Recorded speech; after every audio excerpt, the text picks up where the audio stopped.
Hello, what's up mga ka-idol?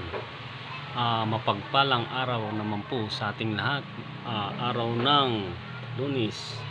Ngayon, gusto ko lang ipalahad o ilagyan o bigyan ng tips para sa sobrang init ngayon.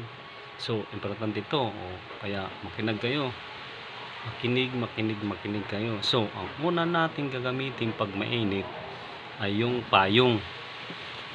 Siyempre, payong kasi kahit anong init, basta yung payong ka, hindi pa rin mainit.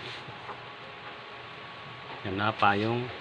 Sunod naman po ay yung jacket with hood. Yung may pantakip sa ulo.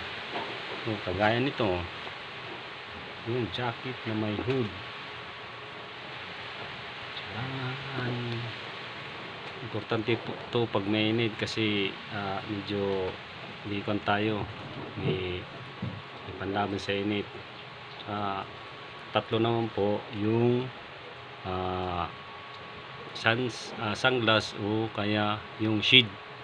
Importante din to kasi pag nag-shade tayo, panlaban to sa sinag ng araw. So ayan po, sunglass o kaya shade.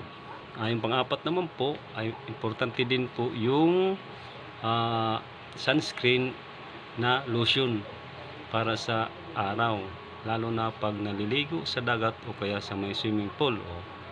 Ganyan lang, simpleng tips lang to sa atin mga ka-idol. Magandang araw sa atin. Thank you po.